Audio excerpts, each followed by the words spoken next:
America द्वारा Apache helicopter की supply रोके जाने के बीच भारत और इजराइल के बीच बड़ा समझौता हुआ है। इस समझौते के तहत भारत को इजराइल से एयर लोरा मिसाइल और आइस ब्रेकर मिसाइल मिलेगी। इन मिसाइलों का भारत में निर्माण ही होगा। ये मिसाइलें भारत की सैन्य शक्ति को कई गुना बढ़ा देगी। ये समझौता रैम्पेज मिसाइल की सफलता के बाद किया गया है। भारत और इजराइल के बीच हथियारों की एक बड़ी डील हुई है। ये डील भारतीय रक्षा मंत्रालय के एक प्रतिनिधि मंडल की इजराइल की गुप्त यात्रा के दौरान हुई है। इसके तहत इजराइल अपनी 3 शक्तिशाली मिसाइलों को भारत को सौंपेगा। इन मिसाइलों का भारत में निर्माण भी किया जाएगा। इजरायली रक्षा मंत्रालय के महानिदेशक जनरल अमीर बरम ने पिछले हफ्ते अपने भारतीय समकक्ष राजेश कुमार सिंह के साथ रक्षा सहयोग को मजबूत करने के लिए एक समझौता ज्ञापन यानी MOU पर हस्ताक्षर किए हैं। यरूशलम पोस्ट की रिपोर्ट के अनुसार ये डील बेहद अहम मानी जा रही है। इस समझौते में इजराइल एरोस्पेस इंडस्ट्रीज यानी IAI की एयर लोरा बैलिस्टिक मिसाइल और राफेल एडवांस्ड डिफेंस सिस्टम्स शामिल है। साथ ही आइस ब्रेकर क्रूज मिसाइलों की खरीद का भी रास्ता साफ हो गया है। इन हथियारों को चीन और पाकिस्तान के लिए बड़ा खतरा माना जा रहा है। Stockholm International Peace Research Institute यानी SIPRI के अनुसार भारत इजराइल के रक्षा उद्योगों का सबसे बड़ा ग्राहक है। 2020 और 2024 के बीच इजराइल के कुल रक्षा निर्यात में भारत का लगभग 34% हिस्सा था। ऑपरेशन सिंदूर के दौरान इजराइल की रैम्पेज मिसाइल की शानदार सफलता से भारत उत्साहित है। इसी बात को लेकर भारत इजराइल से एयर लोरा मिसाइलों को खरीदना चाहता है। रैम्पेज मिसाइल की मारक क्षमता लगभग 250 किलोमीटर है।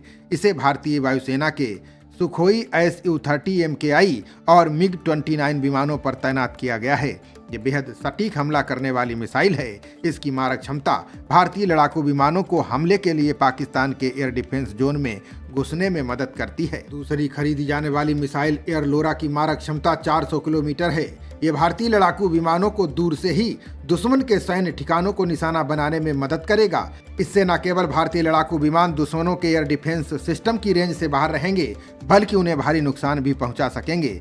एयर लोरा मिसाइलों को खास तौर पर दुश्मन की मिसाइल साइट, सैन्य ठिकानों और एयर डिफेंस सिस्टमों को निशाना बनाने के लिए डिजाइन किया गया है। ये मिसाइल 1600 किलोग्राम वजनी है, जो सुपरसोनिक गति से उड़ती है और बिना किसी व्यवधान के सुरक्षित सैटेलाइट नेविगेशन का इस्तेमाल करती है।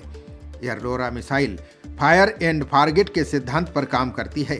इसका अर्थ यह है कि एक बार लक्ष्य पर दागे जाने के बाद इसे गाइड करने की कोई आवश्यकता नहीं होती है। ये मिसाइल कई तरह के विस्फोटकों को ले जा सकती है, जिन्हें आसानी से बंकरों पर तैनात किया जा सकता है। अपनी 400 किलोमीटर की मारक क्षमता और 10 मीटर के भीतर की सटीकता के साथ ये भारत को किसी भी पाकिस्तानी ठिकानों पर हमला करने में सक्षम बनाएगी। भारत ने इजराइल की आइस ब्रेकर क्रूज मिसाइल में भी रुचि दिखाई है। इस मिसाइल को जमीन और समुद्री लक्ष्यों पर लगभग 300 किलोमीटर की दूरी से हमला करने के लिए डिजाइन किया गया है। ये मिसाइल सभी मौसमों में प्रभावी है। इलेक्ट्रॉनिक युद्ध से भरे वातावरण में भी अच्छी तरह से काम कर सकती है और इसमें इंफ्रारेड आधारित नेविगेशन और मिसाइल मार्गदर्शन क्षमताएं हैं। ये AI के माध्यम से लक्ष्यों को प्राप्त और पहचान सकती है। खबरों का सिलसिला जारी रहेगा। देखते रहिए जनप्रवाद। नमस्कार।